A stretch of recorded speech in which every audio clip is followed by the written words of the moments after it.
Hello and welcome to Section 1, Episode 28 of the LUFC Fan Zone podcast. I'm Sam Isles. And I'm Jack Ellis. And each episode we'll be talking to an ex-Leeds United player or manager about their time at the club.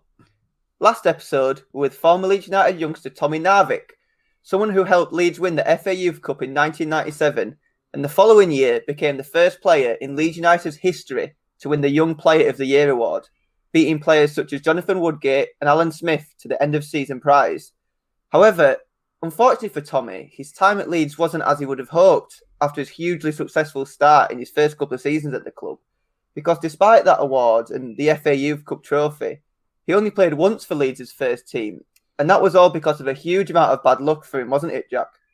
Yeah, he was talking about a load of different injuries he had, quite literally back to back, and like he said, he came on against Portsmouth as a late sub and made his debut, and then kind of from there things never really picked up, and he didn't actually manage to play any more minutes after that. And the end of that season where he did make his debut, he ended up getting an injury to his leg which left him out for a long time, and following that initial leg injury, his first game back was against Bolton and he suffered a broken arm in that game, so things really worked in his favour.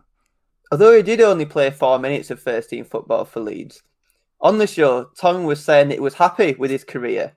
And of course, rightly so, because he was a professional footballer for 17 years, which is what so many young players see as a dream.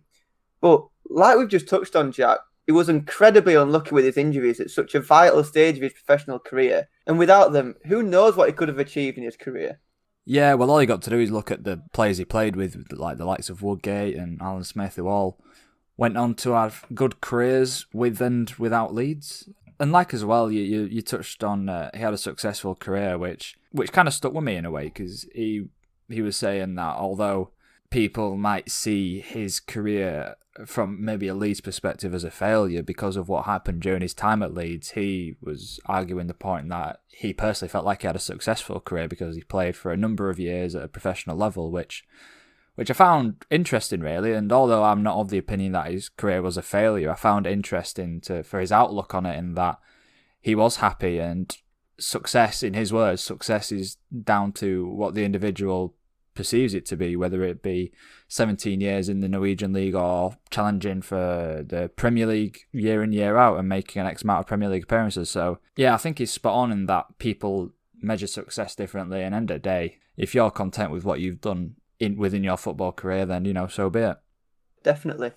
And if you haven't had the chance to listen to that episode, something which we named The Story of Tommy Narvick, which is the first of the story series that we plan to do on this podcast over the next couple of months, where we speak to a lesser-known former Leeds United player, but someone who we feel has a great story to tell about their time at the club. Or if you've missed any of our other shows, they're all available on Spotify, YouTube and Apple Podcasts, simply by searching the LUFC Fan Zone podcast. Just before we go into today's show, today's episode is sponsored by the Mystery Football Kit Co. So the guys over at Mystery Football Kit Co have reached out to us and happily agreed to sponsor the podcast and support us as a small business ourselves. They are Leeds fans, and what they are offering is a Mystery Football Kit Box. And if you're not sure what a Mystery Football Kit Box is, it's the opportunity to get your hands on a shirt you might not have got before. It's from any team, from any time, including this season as well, all over the globe. All you have to do is select your size on their website, as well as any kits or colours you don't want to feature in your mystery box. So obviously you'll be selecting no red kits in that category straight away. And your very own mystery shirt will arrive on your doorstep, and you won't know what kit you've received until you open up. All of their shirts are handpicked to each order, and every item is of high quality, and I must emphasise as well, genuine, brand new football shirt from either this year or any previous year from any club around the world. And because of our partnership, as well as the fact that we like to look out for our listeners, if you enter the code LUFC FanZone at checkout, you'll receive 10% off your order. So make sure you head over to Mystery Football Kit Co on Instagram or www.mysteryfootballkitco.com to check them out, and make sure you add the discount code LUFC FanZone at checkout. But on to today's show, and this week we're joined by a former Leeds United striker and a Northern Ireland legend who made 95 appearances for his country, making him the fourth highest capped player for Northern Ireland. Today's guest played over 100 times for Leeds and joined the side in 2004 which was the season after Leeds got relegated from the Premier League. Leeds gave him the number 9 shirt and looked to rely on his goals to return to the Premier League. And although he was the top goal scorer in 2 of his 3 seasons at Leeds in the Championship, he wasn't able to help the side return to the top flight, and instead was part of the side who saw Leeds relegated to League One. Following the relegation, he departed for the Premier League when he was sold to Fulham for a reported £1.5 million at the start of the 2007-8 season. And although Leeds were relegated to League One for the first time in the club's history, he was a hit with the fans during his time at the club for his goals and immense work rate, not to mention his success with Northern Ireland, which still has a huge Leeds United fan base. That's right. This week, we're delighted to be joined by former Leeds United striker, David Healey. David, thank you so much for joining us. Nice to be here, guys. Thank you. No problem. And obviously, we're planning to speak about your time at Leeds, David, but just before we do, you retired as a player in 2013, and since then, you've taken up the role as a manager and been at Northern Irish side Linfield since 2015 now. So how's that going for you, and how are you enjoying the coaching side of your footballing career? To be honest, it's probably surprised me that I actually got into management so quickly. I did move back to Northern Ireland in 2015. I lived in England the majority of my adult life. My kids had grown up there, I got married there. So an opportunity arose where I was coming back. I'd done my coaching badges and I wanted to come back and help out the international team, the under-17s, under-18s, some of the younger age groups, and basically wanted to sort of learn with some of the more experienced coaches. So I was over for a short period. Warren Feeney, another ex-Leeds player, younger player who was manager at Linfield at the time, left the role to take up a position at Newport. And lo and behold, 3-4 days later, my phone goes and it's somebody from Linfield to say if I would be interested to take the job up. Spoke to my dad, who's a big Linfield supporter, and he says, "You're mad if you take that job." He says, "You know what the Linfield fans are like. They demand success. Sometimes they're a wee bit overpowering at times. Certainly the home games, it can be a wee bit demanding if you're not sort of leading the game come 20-25 minutes into the game." He says, "You'd be mad if you take that. You're probably not ready." And I probably agreed with him on the phone. I went and met Linfield the day after. I met the chairman, 2 or 3 of the other board of directors, and 2-3 days later I was named Linfield manager, and my dad couldn't believe it. He says, "What did I tell you the other night?" But it was one of them again. I growing up as a young lad, I used to go to watch Linfield. When you come from Northern Ireland, you probably support a Northern Ireland club, you support an English club, Scottish club, and then your international team. And again, I went to the majority or quite a few of the Linfield matches when I was a kid with some of my mates and my dad. And I always knew that the Linfield job was it was a hard job because you basically had to be successful every single year, and if you weren't successful, you were deemed a failure. And that was part of my dad's sort of thought process when the Linfield job come up. Are you sure you're ready? To be honest, I wasn't ready. I thought it was great. I thought it was a good opportunity. I won my first game away at a smaller sort of ground in Warren Point. I drew my second game, and I thought, right, okay, we've had a decent enough start. And then we got into a month, November, having been named sort of 2 weeks previously. And we lost the 4 games that we had in a month, 4 league games. And then you start reading comments and papers that after the second, third week, Linfield haven't lost 4 league games since 1979, 1970, whatever. And then we lost the 4th game in a month. And then the papers were, again, Linfield haven't lost 4 league games in the trot since the 1900s. So basically I went in, had a quick reality check where we were. There was players in and around the dressing room who were not proven winners. And to be at Linfield, you have to be a proven winner. So we quickly sort of edged a few of the more senior players out. And from there on, it's been a success ever since. Apart from probably one season where we had a really poor season, we finished 4th, didn't qualify for Europe. And again, at Linfield, that's catastrophic. That's the end of the earth, sort of.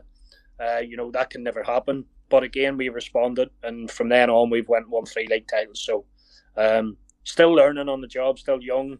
had the ups and the downs, as the lead song goes. And again, sometimes I remind myself, the ups sometimes can be, extremely enjoyable, but the downs can be extremely lonely at times. That's for sure. Last season, there was another link between Linfield and Leeds, as well as yourself, because at the start of the season, young Charlie Allen made the switch from Linfield to Leeds. And he's been playing for both the under-18s and the 23s at Leeds, and he looks a really good young prospect at the club after being here for less than a year. Did you play any influence in that move at all? And how well do you think Charlie will do at Leeds? Because you gave him his first team debut at Linfield last year when he was still just 16. I wouldn't say, I wouldn't want to be out there to say I played any role in his move to Leeds. But we had a conversation, of course. I knew his sort of agents and people sort of looking after Charlie. And once we knew there was an interest in Leeds United, straight away, obviously, the conversation then starts. This would be an incredible move for him. An opportunity to play at a huge institution of a football club. Leeds were then back in the Premier League. Bielsa was in charge. Everything seemed to be, if this had been maybe 2009, 2010, when maybe the it's not the Leeds of what it was then. A wee bit of a mess in the ownership, and people were probably unsure of the future of Leeds United then. But certainly over time, Leeds have got back to where they should be, and it was an easy one to speak to Charlie. Charlie is a brilliant young lad, brilliant player, fantastic talent, and I have seen quite a few of his games this year. We're lucky enough at Linfield where we get the access to the Y Scout, where we can see the majority of the Leeds under 23 games. So we've kept a close eye on him. I still throw him a little text every now and again to make sure that he's working hard and basically keeping his feet on the ground. We brought his dad in, and his dad was a big Linfield supporter, to be fair, and so was Charlie when we were leaving. And we had the conversation in the office once the deal was agreed. I think he was going to Leeds the week after to set up basically house with the people that he was going to be living with.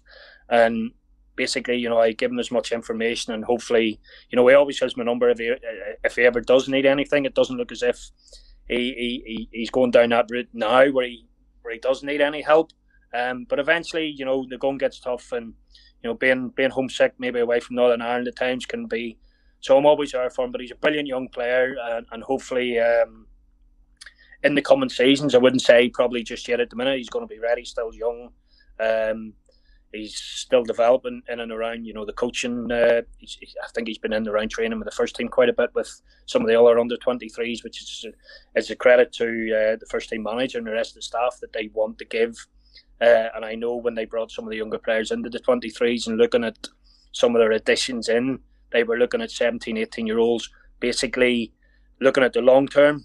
I don't think many managers in Leeds' previous history with the managers that they've had have basically looked long term. It's always been a short term project. Can we get Leeds promoted?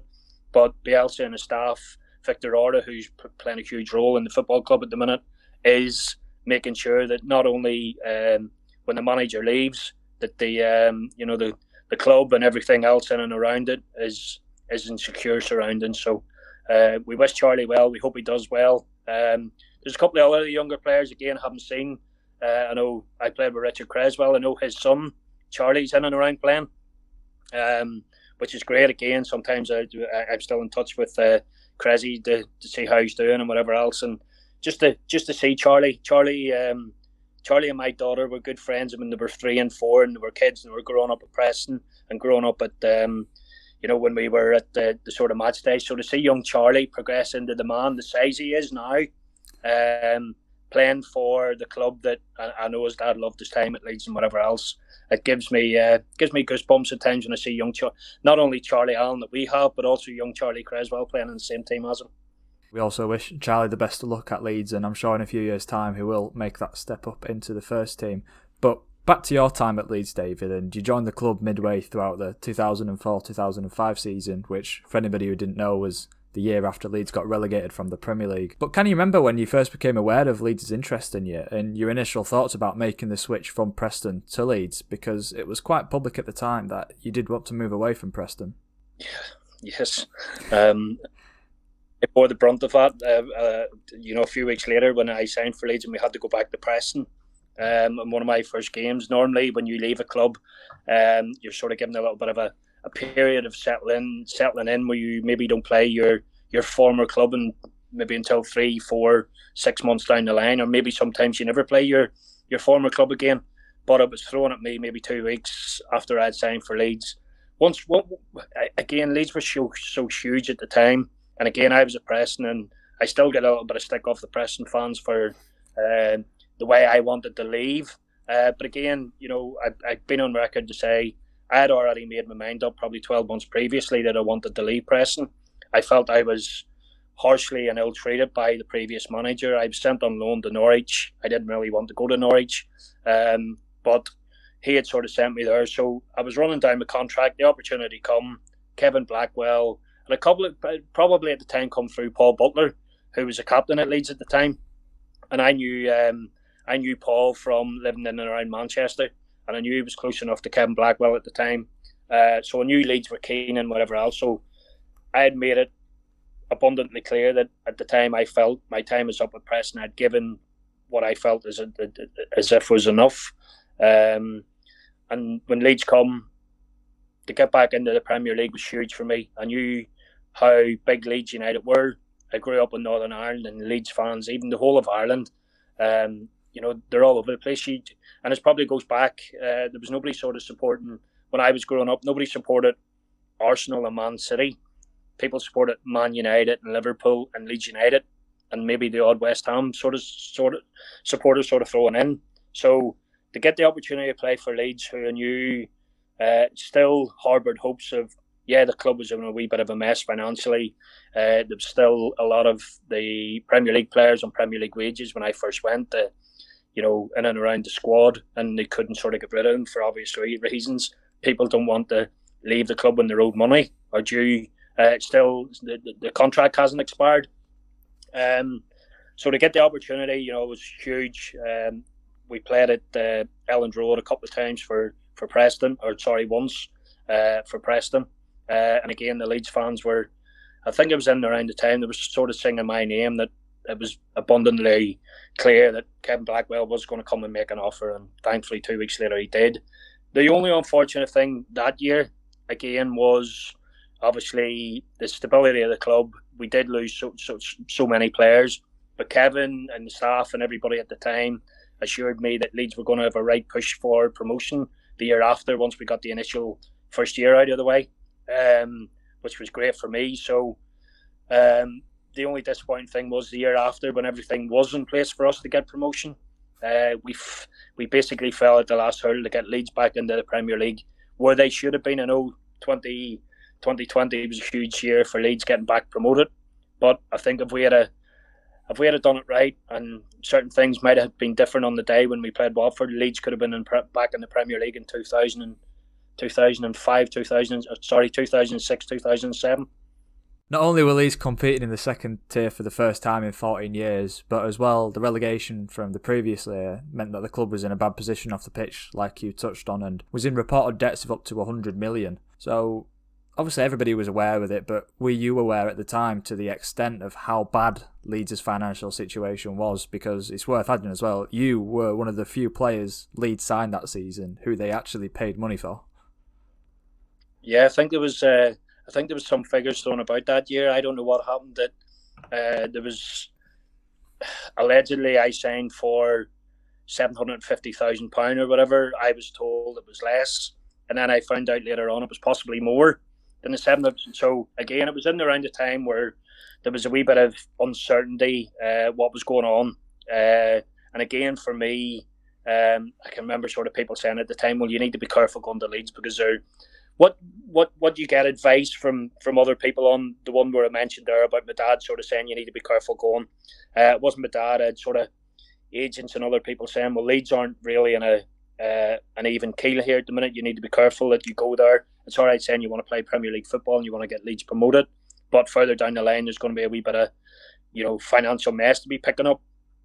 I wasn't aware it was going to be £100 million in debt it's worth, and I don't think anybody who signed at the time, because Leeds did sign at the time quite a lot of out of contract players because they didn't have the money at the start of the season. I can remember there was probably up to 15 new players, along with Lucas Radaby, who was still there. I think he was injured at the time.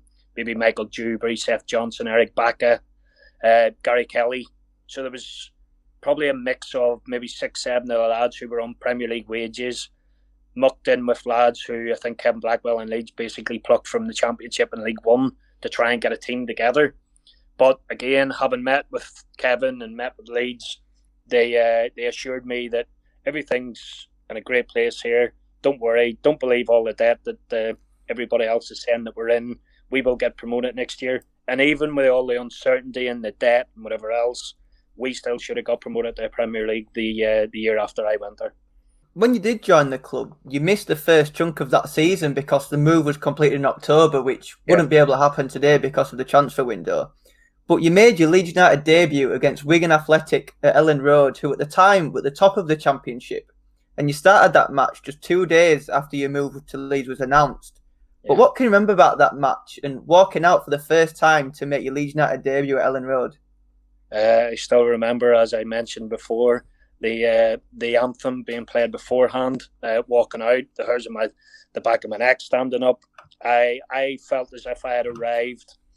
Again, having been at Man United as a kid, I never really went and played and never had the opportunity.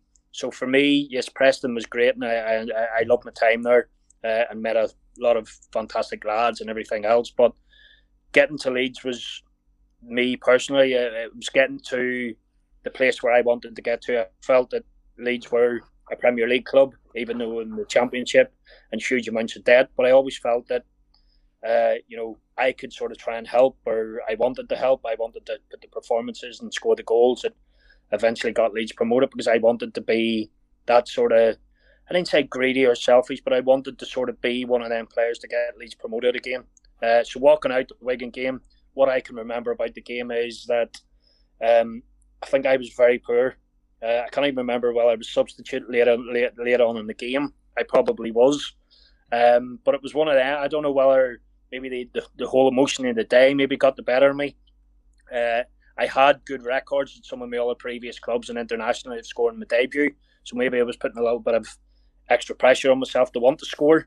And again, at the time, we had over 30,000 at Leeds at the time.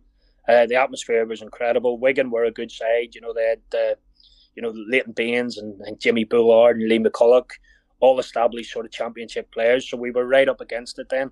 But again, whatever else that I can take out of the game was, I know I didn't have my best game, and probably thankfully improved, because I didn't want some of the Leeds fans thinking at the time, we were singing this boy's name 2 weeks ago, wanting them to sign, and then probably as I was being replaced, they were probably thinking, well, that was a wee bit of a waste of time. But thankfully, going forward, my performance has improved and I started scoring a few goals. Yeah, like you said, you didn't manage to find the net in your first game for Leeds. However, in your first away game for Leeds, which was 2 games later, you scored your first 2 goals for the club, and it was at Deepdale against Preston. What was it like to score your first goals so early into your Leeds career? Because you were the club's new number 9, so that might have carried a bit of pressure with it. And especially at Preston, because that was the club that you left, and the rumours about how you left and the way you left.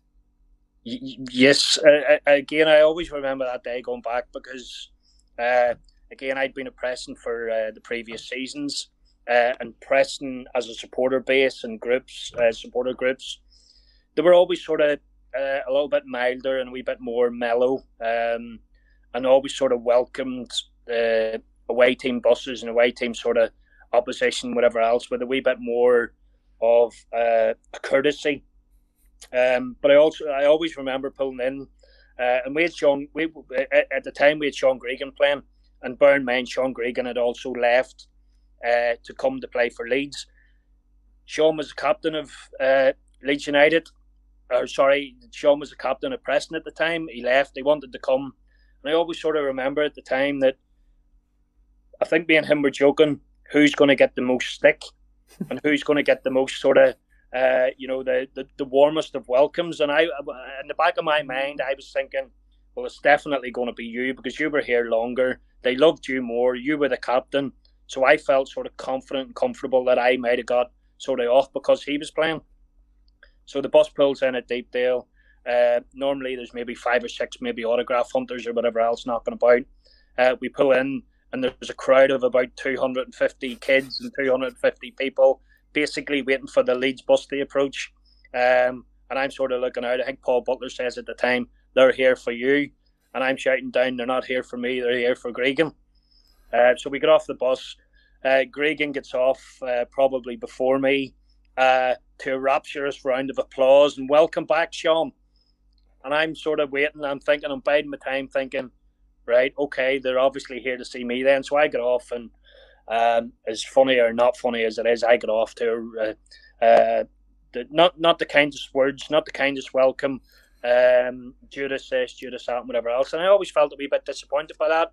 I understood their disappointment I'd left. And I could understand sort of being back so soon. It was an easy one to sort of have a pop at. So we go down in the warm up, the game, and again, they call out the opposition teams, which was us at the time, and they call out, big warm welcome back to our former captain Sean Gregan, and the home crowd are like cheering, and then it comes to, and let's welcome back number 9 for Leeds United, David Healy, and the whole sort of ground. And again, sometimes in the warm-up, the majority of supporters stay outside, they eat their pies, they catch up, they go to the pubs. They probably take the time sort of getting into the ground. But we're out doing the warm-up at sort of 20 past 2, 25 past 2. And the ground's basically nearly 3/4 sort of full with Preston fans. And again, I get a hostile reception, not the kindest of words, which again fired me up at the time. And I know when I scored, I ended up getting a warning off the FA because I celebrated at the away end. The Leeds supporters were at the bottom end where I didn't score. Probably thankfully for me, because if I had scored into the Leeds fans, I probably would have got a yellow card for jumping into the away end. But I ended up getting an FA warning anyway for sliding on my knees and celebrating in front of the Preston fans. So I scored my debut goal, and I don't know how long it was after, and to score 2. But more importantly for me, as you say, with the pressures, you're number 9 at Leeds United, score a few goals. It was important for me to get off to a good start, and hopefully to sort of to realise then, because sometimes it takes a little bit of time to feel welcome in the dressing room. You have to come in and play well and score goals, and probably from then on you always sort of feel welcome then, because the players realise this guy mightn't be a bad player. We'll look after him and make sure we put our arm around him, especially that day, because at times I did need the arm around me because some of the wording and some of the songs weren't very kind, that's for sure. That game at Preston was your first win in the Leeds United shirt. However, it was off-the-field problems which were making the news with Leeds, and just a couple of months after you joined Leeds, there was a change of ownership at the club with the arrival of Ken Bates, who purchased the club famously for just £1 and effectively saved the club from administration and the club going bust. What was that transition like for you as a player? Because if that deal wasn't to happen, there was a strong possibility that Leeds United would have ceased to exist.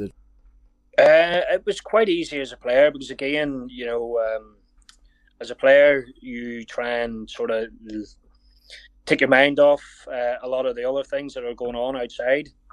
We were sort of made aware that there was going to be a small change in the ownership and whatever else, which wasn't going to mean too much for the players.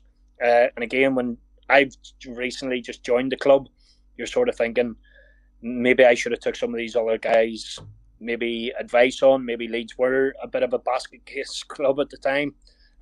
Maybe it would have been wise for me to stay at Preston and go to another club who would have been financially sort of sustainable or suitable.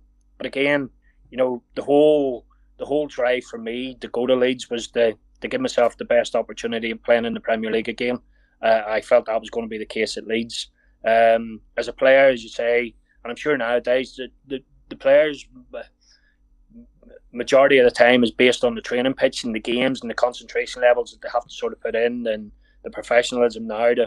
So you try and stay away from some of the scaremongering and some of the stories and some of the things that are going on behind with the board. And Ken Bates had bought it for £1, and I'm thinking, well, if I had knew that, I would have put an offer in myself for £1. And that was some of the joking and around at the time of the boys was thinking, well, but we weren't sort of aware at the time that he still had to take on some of the debt and whatever else. The dangers then of some of the people at Thorpe Arch and Elland Road and the people who were working there, that these guys would have been out of work if sort of Ken hadn't come in at the time. So it gave us a wee bit more of a sustainability, and me personally, in my mind, a wee bit more hope that what I signed up for was still going to be possible the year after. And I know we brought in some of the players, and he did spend some of the money.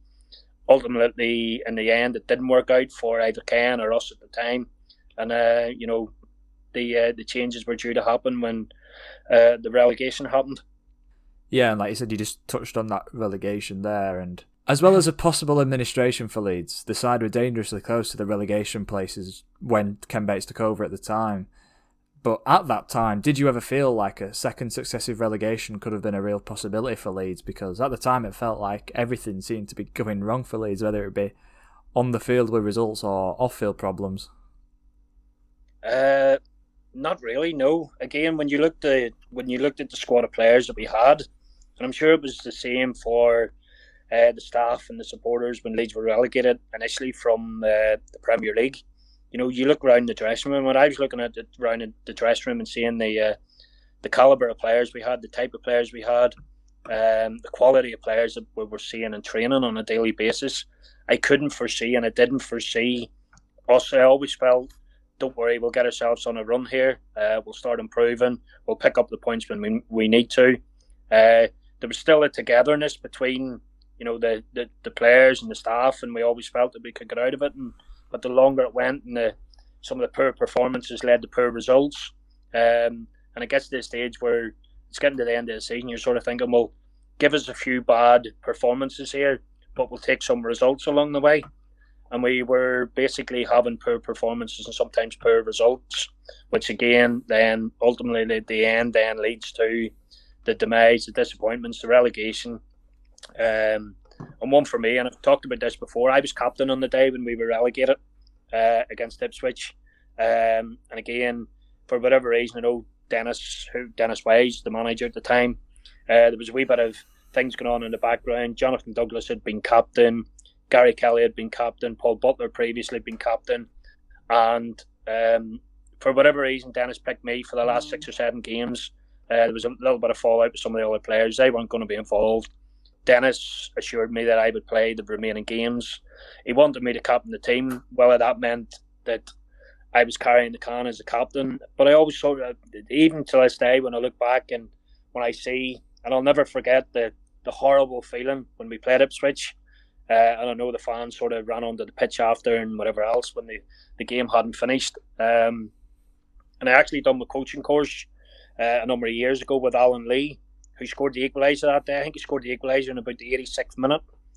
And when I did see him again, I felt like putting him in the nuts to sort of say, that's for you. You cost us the relegation. Whether we would have stayed up or not, but I felt horrible. I was the captain at the time. I felt privileged and proud, to be honest, to manage, even though we were in a mess on the pitch, we were in a mess off the pitch.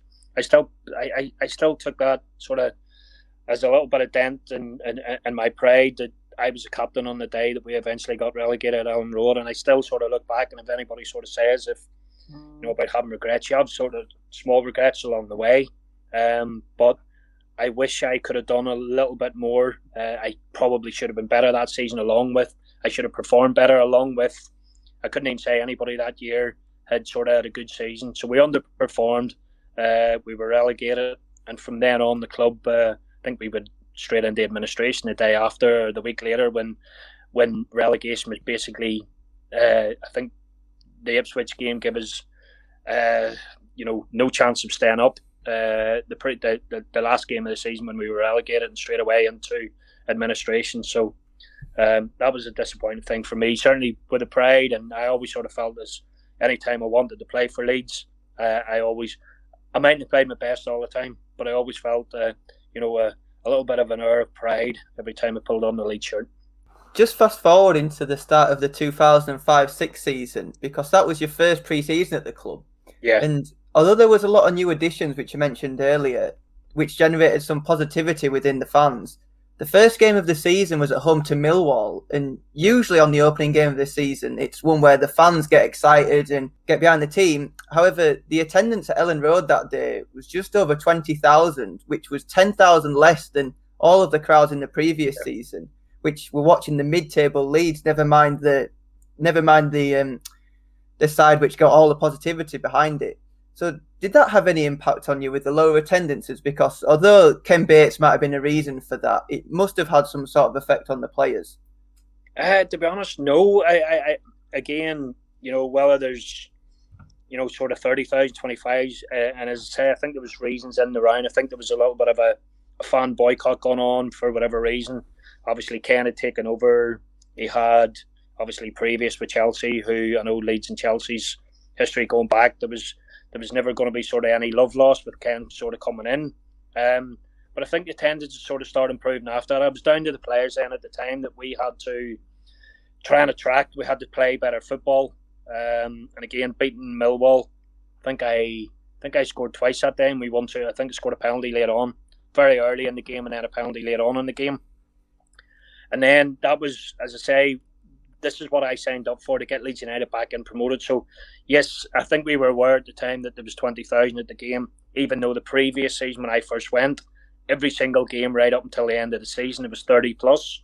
The three sides of the ground and the main stand, they were always sort of full. So it was probably one where we at the time understood sort of where we were with the Leeds supporters, but we had to then get the buy-in from them again. And I think eventually we did that season because we went on decent runs along the way. And one thing that always stood out for me, and it's still obviously not at the minute because there's no spectators at any home or away grounds, that any away game that we ever had, and sometimes my father-in-law, who lived in Manchester at the time, had good mates who lived in Manchester, they always wanted to go to the Leeds away games, and the tickets were always hard to come by. And I used to think, well, how, you're playing down in Colchester, you're playing down in Southampton, you're sort of thinking, well, how, surely all the Leeds fans aren't going. And then sometimes you realise, we used to get sort of invites and cards and little thank you messages at times from, South East England, Southampton supporters clubs, New Hampshire supporters clubs. And then you sort of realise again, not only were Northern Ireland Leeds at the time was huge in Northern Ireland and Ireland as a whole, but Leeds had supporters clubs down in the strangest places in England. It's not just Leeds and Bradford and sort of in and around Yorkshire. And it's one thing you could always guarantee with Leeds, anytime we ever travelled for an away game, whether it was a big away game or whether it was some of this, and I think sometimes even at the time the Leeds supporters enjoyed probably the grounds where they hadn't been. They'd been in the Premier League for that long. Going to places like Southend and Colchester, although not the most glamorous, of sort of places, they probably enjoyed it more because we're probably ticking off things, grounds and places where they were probably never thinking they were ever going to visit. By January, not only were you on 7 goals, which was the same amount he scored in the previous season, and although you did join the club late, but Leeds' form was completely different to the season before, and at the start of 2006, the side were battling at the top of the Championship as opposed to fighting relegation 12 months before that. So if you were to compare them 2 seasons, what do you think changed for Leeds that season to have that dramatic change of form? I think it was recruitment at the time, and I know when Leeds got relegated initially from the Premier League, I think it was basically they had to get players signed. It basically didn't. I don't think it mattered at the time. They needed to get players who were out of contract. The year after, then the year where we got beaten in the playoff final, I think there was better players sort of brought in. I know. I think Leeds paid quite a bit of money for Sean Derry at the time from Crystal Palace. So there's a better standard of sort of player, which again, Rob Hulse came in. I think Robbie Blake came in from Burnley. We had maybe Ian Moore from Burnley. We had Jonathan Douglas on loan from Blackburn. We had Liam Miller on loan from Man United. So I think there was a better caliber of player, which then gave us a better opportunity of being in and around. I can't remember who got promoted. I think it was maybe Sheffield United and whoever was in the top 2. We were in the playoffs where we ended up playing Preston in the semi-finals and then beating them to get the final. But recruitment that year was probably better. We probably played with probably a wee bit more of a swagger.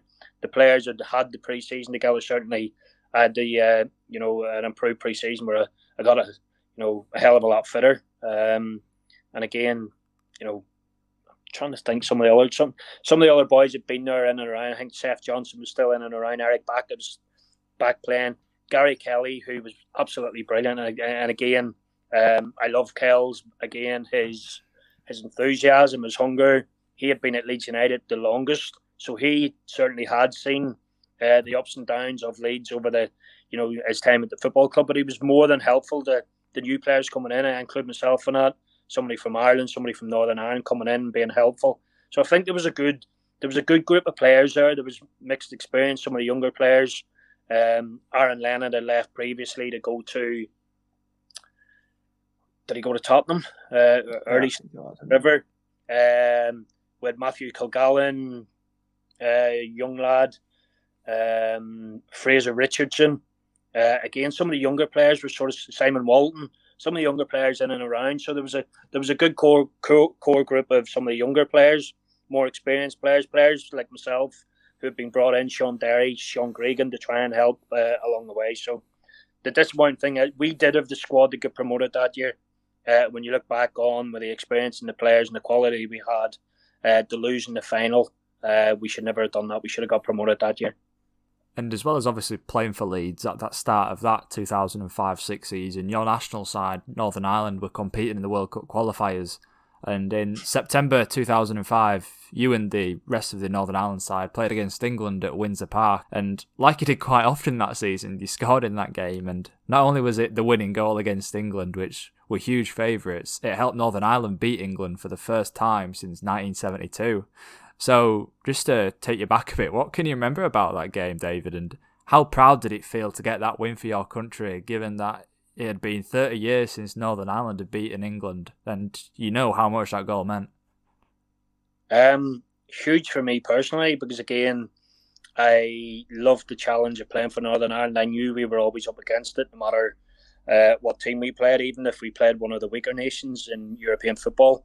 It was always a tough game for ourselves.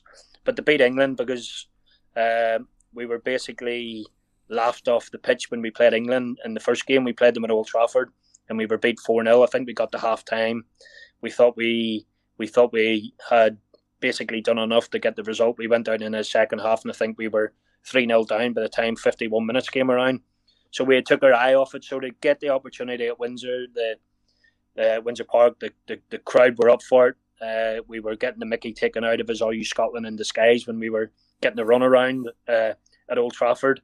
So to beat England, the type of players that they had, the quality of players, the Rooneys, the Beckhams, the Owens, the Ferdinands, they were all playing that night, Lampards, Gerrards. So for us to sort of beat them, it sort of gave me, a huge lift. I always remember after the game that Sam Ellis, the assistant manager, after the game, I wasn't due to be back in to Thorpe Arch until the Friday. Normally, the internationals at the time, you played on the Wednesday night, you got the Thursday off to report back in for the Friday. Sam Ellis was straight on the phone after the England game. I think in his miserable voice when he was ringing me, I think he must have somehow congratulated me on scoring and beating England. But he says, by the way, you need to be on the first flight out to Manchester or out to Leeds in the morning, because we have a lot of press torturing us at the minute, and we want to get this out of the way, because we were playing Brighton 3 days later at Elland Road. So Sam had basically rang me, confronted me. Don't be going out for a beer. Don't be thinking you're on the party. You haven't scored for Leeds for a couple of games. You need to be back fresh and ready. And to be honest, again, at times when some of the players were away for international games, sometimes more often than not, it was an easy excuse then for Kevin Blackwell or the managers to sort of leave you out of the Saturday game. But he made it, again, abundantly clear that Sam wanted me back in. I had to come and do the press, get this rubbish press out of the way, Northern Ireland v England, and let's get down to serious business, Leeds against Brighton.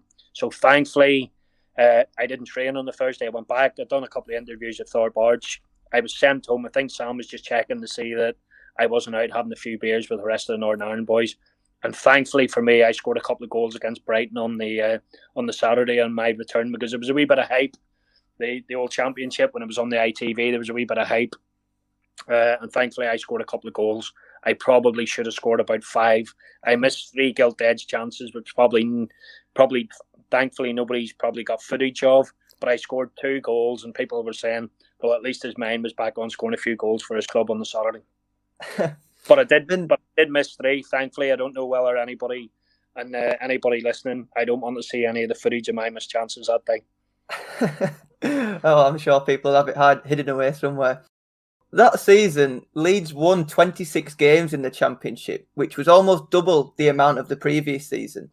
And as a result, the side finished 5th in the league, which meant that the side finished in the playoff places, of course. But one of them 26 wins that season was a 4-3 win against Southampton at St Mary's, with Southampton 3-0 ahead with just 20 minutes of the game remaining. But Leeds pulled 4 goals back, including a penalty from yourself to make it 3-3, to record a famous away win. But what can you remember about that win at Southampton? And what did it show about that Leeds United side to be able to pull back 4 goals to get the win when the game seemed over? It's one of them games that, again, if you very rarely see a game like that. We were so far off the pace. I was on the bench, thankfully, for I think I must have come on in 60, 65 minutes when we were getting beat 3-0. So, again, hopefully I helped turn the game around when I come on as a sub, because we were so poor. And again, I can always remember it was such a long journey down to Southampton. You get down and you're underperforming, you're 3-0 down. And we felt at the time as if, as I kept saying, this was going to be our year. We were going to get promoted. Southampton were a good side. I think they had previously been in and around the Premier League, so they had good players. I think Jamie Redknapp was possibly playing, and Quasi and Danny Higginbottom, and I think Anthony Niemi in goals. So I always remember 3-0 down, we're thinking, well, this is going to be a fun journey back. So we get back, and I think Paul Butler, if I remember correctly, Paul Butler probably got the first goal. Can't remember who got the second goal. I got the equaliser and a penalty. And then, again, I know obviously Leeds fans and whatever else, a good friend of mine, Liam Miller, who sadly passed away in the last number of years with cancer. I used to drive. I lived in Manchester at the time. Liam lived in Manchester. So we were driving together at the time.